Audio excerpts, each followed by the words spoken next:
આ તું શું આટલી બધી મલકાઈ રહી છે? શું છે તારા હાથમાં? મારા હાથમાં તો રોટરીની હાઉઝીની ટિકિટ છે. અરે વાહ, બતાય અરે લો જો બધા જો. બતાવ તો. તમને પણ આપો, અરે. તમે પણ જુઓ. આ તો રોટરીની નહીં, આ તો લોટરીની ટિકિટ છે, લોટરીની.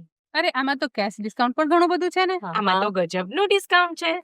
એ વાવ, આમાં buy one get one free ની ઓફર છે. અરે હા. અને સાથે આમાં ઇનામો ઘણા બધા છે, સાથે ડિસ્કાઉન્ટ પણ છે અને ગિફ્ટ કૂપન પણ છે. એ પણ આની પ્રાઇસ શું છે? હા. અરે જુઓ ફક્ત 200 રૂપિયા ટિકિટ છે. ઓહો. તો ફટાફટ અત્યારે જ બુકિંગ કરો. અરે ચલો ચલો તો આપણે મારી તો કરી જ લેજે, મારી હા. 20 ટિકિટ. અને મારે પણ મોટું ગ્રુપ છે, મારી 15 હો. મારી પણ મારી 15. ઓકે, ફટાફટ કરી લઉં. ચલો તમારા બધાની. તમે પણ ફટાફટ ટિકિટ્સ બુક કરો અને ઇનામો જીતવાની તૈયારી કરી લો.